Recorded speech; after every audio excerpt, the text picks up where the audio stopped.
herzlich willkommen zu Wild at Heart, deinem Podcast für Manifestation und herzgeführtem Leben. Mein Name ist Jenny Kobi. Ich bin Life-Coach, Autorin, Speakerin, Online-Kongressveranstalterin und ich habe die Vision, Frauen zu ermutigen, ihr erfülltestes, freiestes Leben zu kreieren. Und zwar aus ihrer Seele heraus. In diesem Podcast mit meinen Gästen und mir geht es daher um sinnliches Alignment, Mutausbrüche, Göttinnen-Energy und die Kunst, radikal für deine Wahrheit zu gehen. Schön, dass du da bist.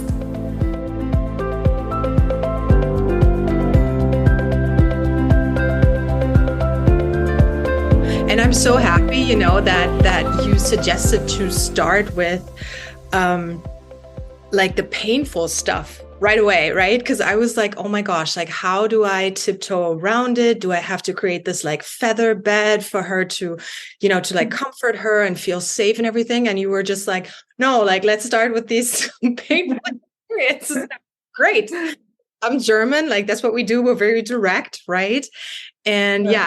I'm so glad that you suggested that. And I honestly just really want to like dive in because I quickly want to tell the people how I came across your work, because I had purchased like a course or whatever of a fellow coach and mentor. And I saw you in one of her coaching calls, right? The content. Rebecca, amazing.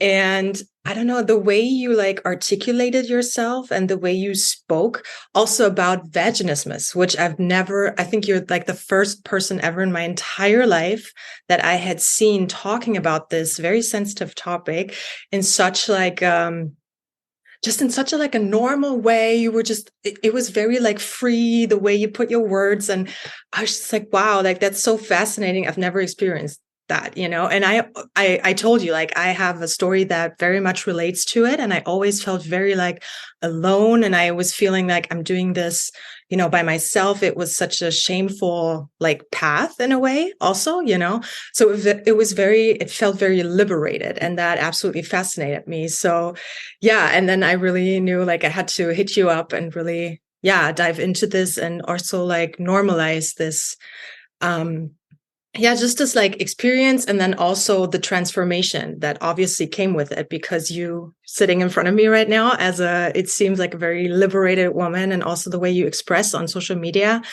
And so can you take us back a little bit to that? Because it hasn't always been like that, right? There was a time in your life that was a little bit more challenging regarding the relationship of with your lower body. Absolutely. This is a conversation that lives in the dark nooks and crannies of the world, unfortunately. And I feel like it is our duty. Like we've just kind of been pulled into this part of life to be in expression around these otherwise really shameful pieces of life, because we've all grown up in a shame-steeped culture around sex and pleasure, and also in the patriarchal sort of understanding of what it means to be a woman in the world. So here we go. Let's go back to the very first attempt at having PIV sex. And I like to say PIV, penis and vagina sex, because there's so many other forms of sex. But, unfortunately in our society, we kind of see this as the holy grail and as the only form of sex. But I was 18 years old at the time with my very first boyfriend. And I remember being in his room just outside of Toronto, being so turned on and aroused and feeling safe in his presence. I loved him, trusted him. I wanted him inside me as this very first time that we could have this experience. And what I was met with was a brick wall where my vaginal opening was supposed to be. Parts of me even doubted that it existed, because even before that, I wasn't able to wear tampons at all. I kept throwing them in the garbage. And it was in this moment when we both were trying to push him inside of me and there was no going in, that I realized, all right, there's something more here aside from the tampon challenges, the tampon chronicles that I've had by myself in all those toilets, in all those bathrooms, right? To try to insert this thing. And now he wasn't going in either. And it was very confusing. It was frustrating. On some level, we also kind of thought to ourselves, well, maybe this is supposed to happen. First time penetrative sex is supposed to be painful, as we're told in our society, which is a whole other thing, unfortunately, a self-fulfilling prophecy. But 2 or 3 attempts after that first one, when we were starting to insert a little bit of him inside and I was in excruciating amounts of pain, I realized there's more here. I'm going to have to go on some sort of journey. I had no idea what it was yet, but that was kind of the beginning. Wow. And then like you had that realization also. Well, first of all, I want to like ask you how he dealt with it, right? Because normally I also feel like there's kind of like a shame issue because you're kind of, it's what is expected from you as a woman, that you receive and that you receive easily and you just accept it and it's open and, it's like wet and it's like, so how can you take us back a little bit? Yeah. To that moment. Yeah, I can. And I have been incredibly lucky to have men in my life that have been so understanding. And it sounds a little bit odd, but in many times I was the one being more hard on myself than my partner was. And I think we have this association and notion that, the man's not going to be satisfied or he's going to be upset. And that does happen. Unfortunately, women are in certain relationships like this. But I hope that my story is an example of the fact that there are so many partners out there that are willing to go through anything that it takes to, be in relationship with us, have us in their lives and be in our lives. And that particular example was a beautiful example like that. He was very understanding. And in fact, our story included us telling his parents about what we're going through, because that was one access point to being able to get sex therapy. And I went to 2 appointments of sex therapy, and it's a whole other story in itself because of the way that I personally wasn't ready for this kind of deep dive, but also the kinds of recommendations that I received. So that conversation was very open. And even after that, being in other long-term relationships, I was met with very supportive partners. Yeah. At the same time, vaginismus was one big reason of why we ended our relationship. There are so many layers to it because of how we feel and how we identify as whether or not we're a good girlfriend. And I remember thinking to myself, well, he deserves better. This is the time of his life to be adventurous and to have all the sex that he wants. And like, I'm not able to provide that. And that led to additional cycles of pain and shame spirals and back and forth of like, oh, no, we should break up and let's not. And then he kind of maybe brings up the question and I say, let's not. And it was years later that we ended that relationship. But it started off in a beautiful way when it comes to Yeah, I'm so happy that you had like a very understanding like partner. And how like, what was your journey then? You had that moment where you realized that. And also, did you do it like by yourself? Did you do it together with him? Did you work with like, dilators or like what was the journey? Yeah. So what first happened is I went to my family doctor at the time and I raised this concern. I gathered up the courage to, because that in itself was a big step and a leap of faith for so many of us. And what's unfortunate is that oftentimes on the very first to reach out for help, we don't receive the help that we deserve. And all of a sudden we shut that entire conversation within ourselves and we don't look for help again. And kind of the road ends there. And that is a really terrible situation. In my case, the very first time I reached out, the recommendation that I received was, oh, well, your body just must not be ready for sex yet. Like you should just wait. That was it. The next component of this, I don't know if it happened at the same time or the second time I came back, but he told me, well, why don't you try to drink a glass of wine and relax? And it's funny, right? But that's what we hear as the very first thing. And it's like, wait a second, you think I haven't tried that? You think I haven't been blackout drunk in order to have penetrative sex? Many of us have that experience where we get high and we try to numb out, right? Because we just want to be able to do it. Mm. And those are the lengths that we go to. So, being disappointed by the recommendations that I was receiving, thankfully, I put my foot down. I got a requisition to go to a gynecologist That also didn't lead to any answers. Vaginismus was not mentioned there as well. A little bit of a pelvic exam was done, which seemed to go all right, but still there was that sense of tightness and a whole lot more bracing and tightness when it actually came down to having penetrative sex. So next up, visiting a sex therapist was the very first time that my endless Google searches late at night, where I discovered the word vaginismus, was actually confirmed by this woman. And that gave me a sense of relief. Oftentimes it's a relief and a heaviness at the same time that we experience when we get such a diagnosis, because now it's like, all right, I know what it is, but I also know what it is. And here we go. We got to do the work for it. And that was the first time that I was recommended to use dilators. So dilators are this tool, this set of tools, like a tampon shape or a dildo shape, more so like a tampon rather than a dildo, unfortunately, which in itself shows the shame-seed culture we have around the shape of the penis. And I was given a 2-pager of instructions on how to use them. Mostly that went, you got to use the first one, maybe breathe and relax, but definitely not enough of the emotional, the erotic exploration that's necessary. So I found myself laying in my bed many times over, and trigger warning here, I'm about to use the R word, that I felt like I was raping myself because I was pushing through that pain, feeling like if this dilator just sits in me for long enough, then my muscles are going to be able to relax and allow for this to happen in a pain-free kind of way. That was a really deep experience that I know resonates with so many people. And it led to more than 4 or 5 occasions of feeling like I had completely given up. I put those dilators back where I felt like they belonged, in the darkness of my closet, to gather dust. And I just kind of went on with my life to try to sweep vaginismus under the rug. And a lot of us do that because it's the only way that we can feel like we can manage through that emotional confusion. We just kind of get busy. And that in itself may actually be part of the cause for such an experience.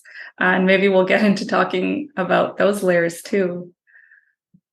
But what resonates and what feels like, important or more memorable from what I shared so far? Yeah. It's so interesting because I told you, like, I've never shared this like on the air or like on the internet or like anywhere. This is the first time I'm ever like saying that out loud, right?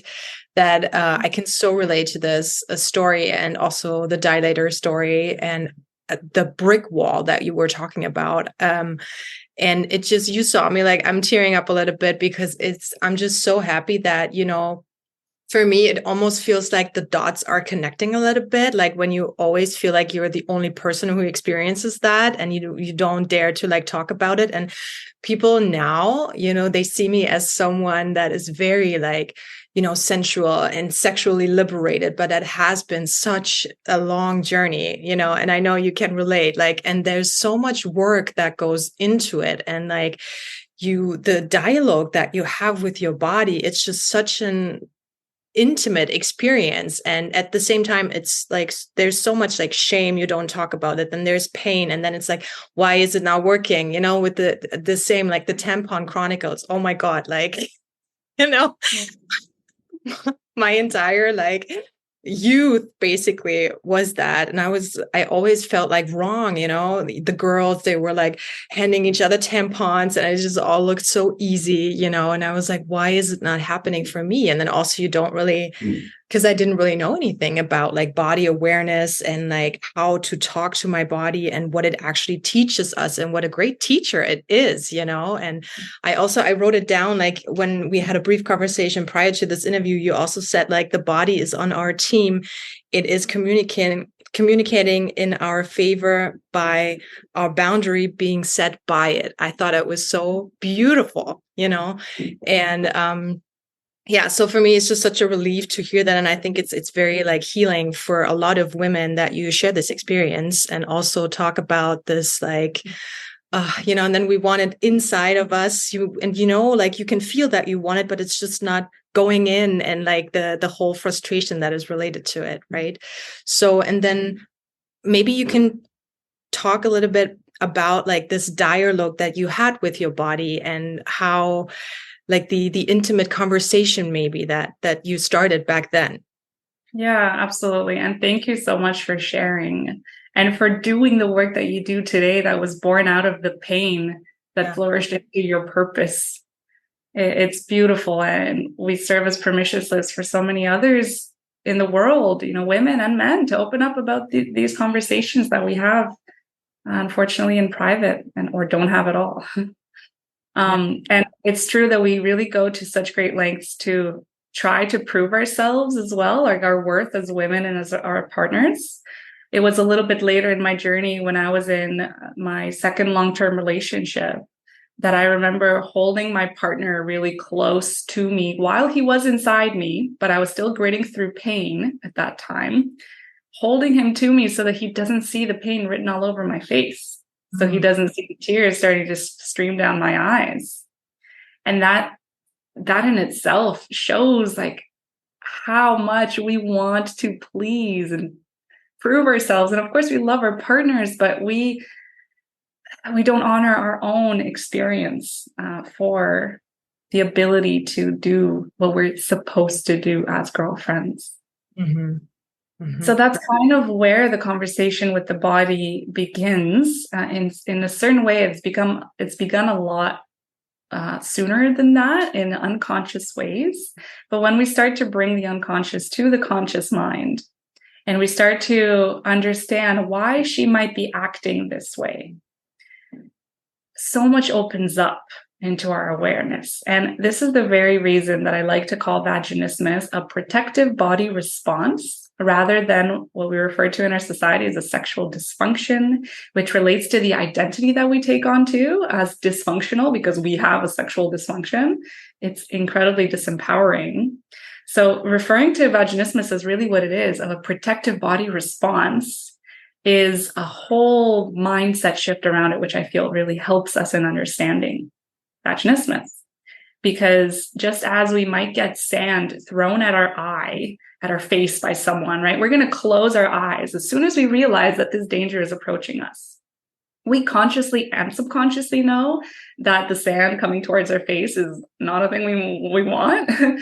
And in the experience of vaginismus, it's more so that the body subconsciously knows that it is perceiving this thing. This is dangerous, right? This is dangerous. It's a perceived danger to it. And therefore, what does it do? Oh, well, just like the eye, it shuts down. Nope, this isn't coming in. Like, we're going to protect ourselves. This is our greatest responsibility. This is what we do. And we close. So our body says no for us. And a really pivotal moment in the dilating journey, for example, which, by the way, is one of the last things we have to do. One of the last things we get to do as we introduce penetration as a safe and pleasurable thing. Before that, there's the emotional and erotic components. But a really big shift happens when we lay down to dilate, maybe 20 times over. We're in communication with our body, and we actually hear our body saying, I don't feel safe right now. I don't want to dilate today. I don't want this. I don't desire this. And we actually honor that no. So 20 times over, we maybe have the intention to dilate, but we say, I'm not going to. Thank you, body. I'm listening to you. What might happen on that 21st time is that our vagina, she looks up at us from down there and she sees, oh my goodness, Katrin is consistently saying no for me. I don't have to do that anymore. She's got us. She holds this responsibility. She's taking care of me.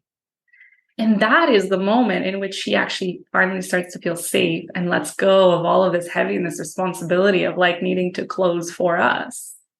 And it's only with that safety, that curiosity can then start to bubble up. That's how we have our sexual desire start to come back, because mine was at a big fat zero at a really large portion of my life because I was dreading where I was going to lead, right? And it is that safety and curiosity then that makes space for, ooh, I wonder what would happen if I explore over here. Or like, oh, this has felt good before. Why don't we have that again? And we make our way into pleasure. So safety, curiosity, and pleasure, but only after we take back our no. And we have to continuously be in that beautiful relationship, to listen to our vulva, our vagina, and hear her no. You got to communicate with her. That's kind of how it goes.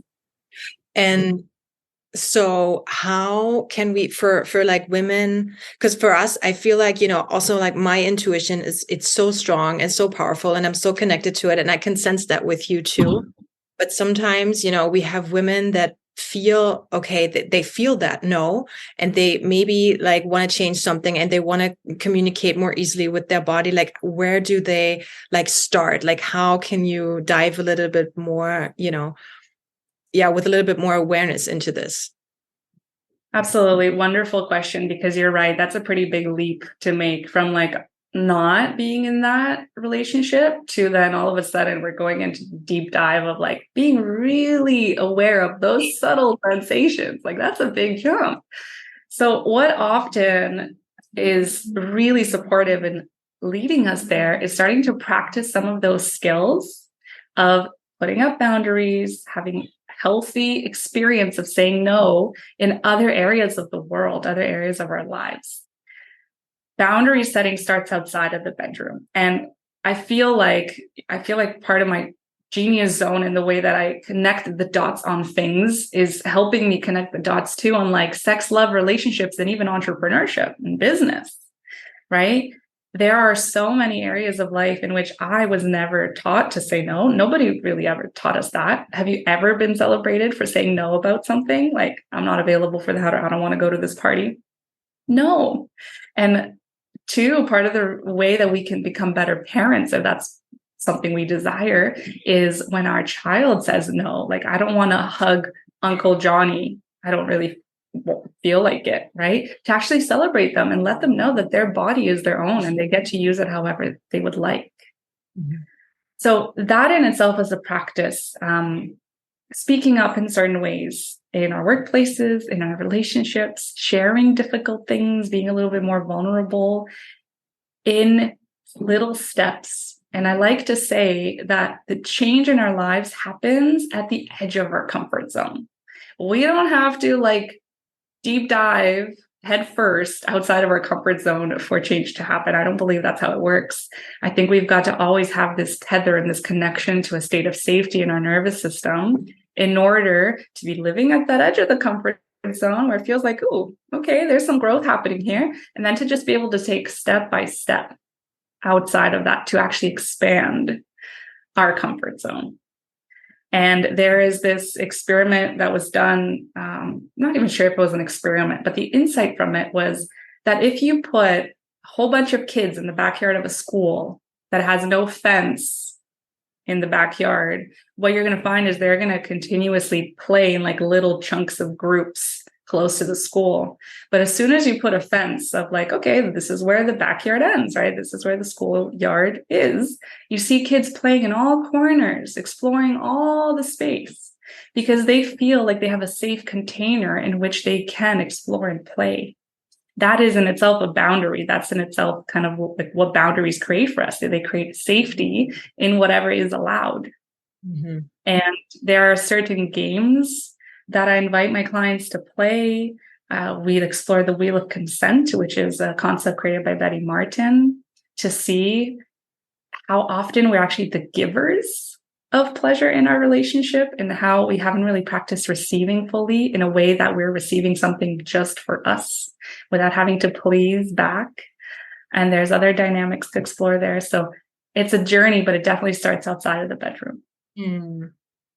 And I feel it's also like, it reminds me of, a time where I was very much like, where I needed to control everything, and where I, because also like the women in my family, they are amazing. Like they get shit done, but it's also because they are very much in their masculine energy and just do. And they're like, I want this. I know this. This is a yes. This is a no. Like they're very clear, very like there. They have this like lioness energy.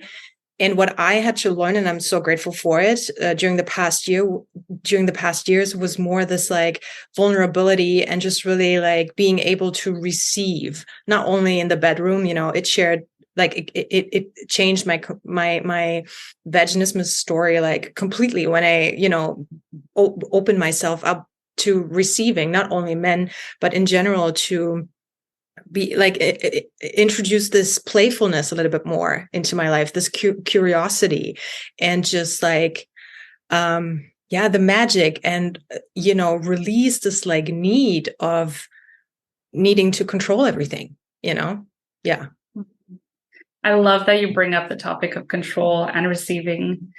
What I have found is that we share a common theme in the way that we have found safety and control. Mm-hmm. That was our survival strategy when we were younger. My family was around the energy of chaos quite a bit because my parents fought a lot and they were doing their very best in their own, chaotic time of their relationships. But I was in a state of feeling like I want to change that. Like I want to, but I can't. And so I feel completely out of control over here in my life.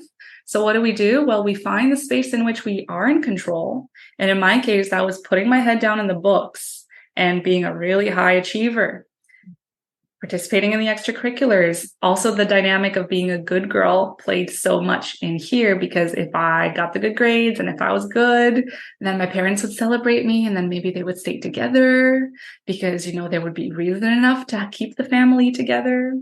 There's all of these ways that we mold and shape and shift ourselves in order to please and in order to feel like something is okay in our lives. And oftentimes this way that we find control may also be with food and with eating. And so we have other experiences that are very much associated to pleasure as well in vaginismus. But then what happens later when we grow older and then we want to have the most vulnerable experience we could possibly have as women, as vagina owners, to like have another human being inside of us, right? Like, holy shit, that's vulnerable stuff. When we then need to succeed at this thing, and our method for success so far has been control, we all of a sudden, again, come up against that brick wall and say, and realize, well, life is asking me to find safety in surrender, not in control, in surrender. And that is brand new territory. And what is asked of us on an even deeper level is finding safety in the unknown of life, in that mystery. Because so far we found safety when we knew what our plan for the day was, or like what we're doing next week, or all of these elements that kind of had us grip onto some sort of known elements. Now it's like, all right, well, another human being is going to be at their own discretion and at the whim of like being around you and being inside you. Yes, you can communicate, but it's still this deep level of trust that's required to open and to feel safe in the presence of another person, and oftentimes in the presence of the masculine energy. Mm-hmm. And when we grew up, the masculine energy was a source of kind of like uncertainty. You never really knew what you were going to get. They weren't your safe space. You had to walk on eggshells in their presence. Maybe they were controlling or had narcissistic tendencies, or anger was a really big component that was scary, which then also created a suppression of anger within our own system, because the monster there, like, you don't want the monster in here too, right? So like you shut it down and shut it off. But because of that fear subconsciously of the masculine, we too simply can't quite feel safe around the masculine presence. Mm-hmm. And that's a really big theme too. Mm. Yeah, it's very interesting. Like, we also talked about crying during sex, right? And what I have experienced is that when I cried either during sex or after sex, it is very much related to, it's not only the release of like, the tension, the sexual tension, is also very often like, I'm so grateful because I can actually feel it's a puzzle piece of, releasing trauma. And as you said, like surrendering more and more to the unknown, trusting it's a puzzle piece of, in the journey of trusting the masculine. And yeah, as you said, like feeling safe in surrendering. You have written a really beautiful post about this. And this was actually one of the reasons why I approached you. And can you tell me a little bit about this? Because I know that you also like experience that, or that you have that from time to time. Yeah, thank you. Crying during and after sex, again, is another thing we got to talk about more often. And like you said, sometimes that energy that was stored, whether in our musculature, in our fascia, wherever you believe it is to be, oftentimes in our cervix as well. There's a lot of cervical healing that we can do as a society, as women. But sometimes when it gets released, and for me, oftentimes it kind of starts to feel like there's tears welling up. Sometimes there's like a ball in my throat. There's something coming up from the lower chakras up into our throat chakra, our expression, that just wants to finally have the space to be expressed. And I feel like that's exactly how we close the cycle on trauma that we hold in our bodies. Sometimes that energy can come out and it can be related to a story. Mm-hmm. A story, aka facts in our life, like actual events, relationship dynamics, whatever that might be. And sometimes we have a really clear awareness of like, oh, I know what I'm processing right now. Like this is me, for example, feeling so controlled, like not able to have my own opinion and my expression, or not being listened to, not being believed on some level, or whatever else it could be, right? Like something specific. And sometimes that energy can bubble up to be released, and you have absolutely no idea why you're crying, but you're crying. Or you feel this like rage and anger, but you don't know why. And I wanted to include this piece because I think it's important for us when we're in that experience, not to like judge and shame ourselves for it. And also not to be feeling like, why don't I know why I'm doing this? Oftentimes we don't need to know the reason why in order to process and heal and release. And may this serve as a permission slip, right, for anyone listening, that this is an incredibly normal and experience to be celebrated, and it doesn't need to be understood, because there's so much mystery to how we function in this physical vessel that we're in, right? Whatever your belief system is, it may even be that there were other lives that we experienced that we're processing in that deep openness and surrender as souls living a human experience. Yeah.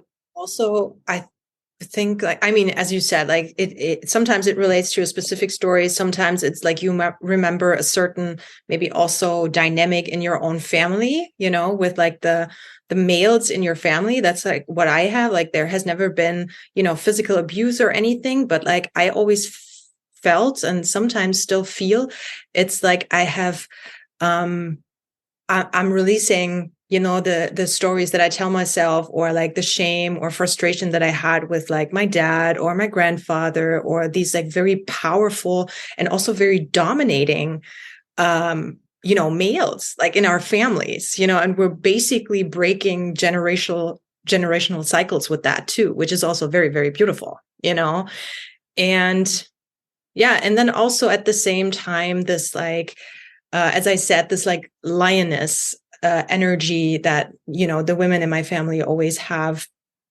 I mean, they allow other people to cry, but they don't want, they don't want to be seen, when they cry, like they don't want to show their vulnerability too much. And I feel like every time I allow myself to cry during sex, after sex, and allow myself, that space, it's also like healing for the entire lineage.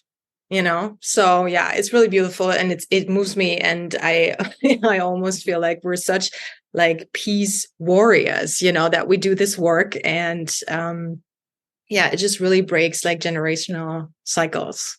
Yeah, it really does. Those patterns of the alpha woman being the only woman that could exist, that could like really be at the forefront of what a woman is supposed to be like, is exactly what we're called to shift and change, I believe, in our existence. And we can also talk about the energy of the alpha versus the omega, right? There were so many reasons for which our moms and grandmothers may have felt like they cannot soften into the omega. They were in survival mode themselves. And, we have, I guess, this gift and opportunity to be able to, even in our own survival strategies through life, find safety in being able to have a balance of both. Mm-hmm. And what also happens so beautifully in relational dynamics is when we step out of our own alpha into the omega, maybe while we're holding space or supporting others, we're in our alpha or we're creating structure in our life, sure. But when we're in our omega in our relationship, we also give the opportunity for the masculine to step up into their alpha.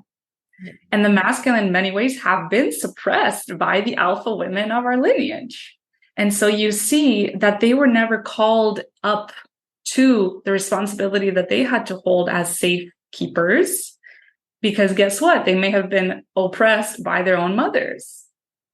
And in my life, and just even as I'm speaking right now, I'm accessing this additional puzzle piece of compassion and empathy and understanding for, say, my father, who was also in a situation like this. And hence, he never got the opportunity to learn from a healthy father figure.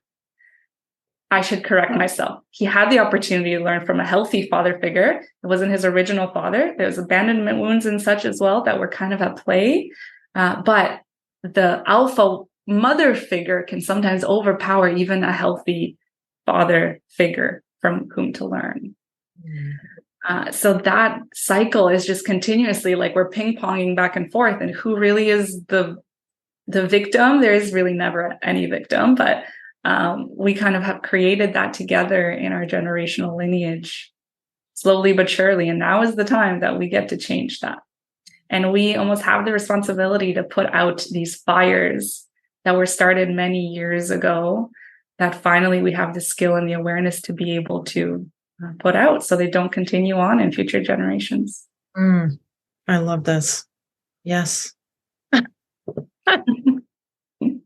And how does this translate into business? I also wrote down something that you said, and it was the way we show up one way. I don't remember how exactly you said it, but you remember what I mean, right? Like the way we show up in one area of our lives, it kind of translates into to other areas, and like the bedroom, and the business, it kind of relates. So can you elaborate a little bit on that? Yeah, I really like even bringing in this concept that everything is fractal, which means when we zoom into something, we see the same pattern. And then when we zoom out of it, we see the same pattern, kind of like atoms and electrons circling the atom. It's the very same thing with moon circling the planet, right? So we zoom out and we zoom in. It's kind of the same. Mm-hmm. And in our lives, the way that we show up in one area of life also gives us a lot of insight on how we show up in every other component of life as well. So when we make certain growth steps in, let's say, the way that we set boundaries with our family, that's going to translate very directly in exactly how we might set boundaries in the bedroom, how we might speak up in the bedroom. How we create a structure in how we lead someone through a journey, like one of a client, right, that we're supporting, is also giving us way in being able to create a similar structure for ourselves in a friendship that feels a little bit sticky, for example.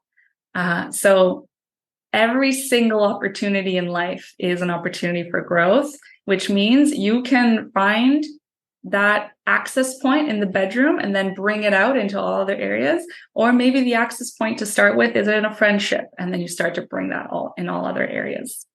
That's why when we, work with overcoming vaginismus, with deactivating this protective body response, we kind of try to take the path of least resistance.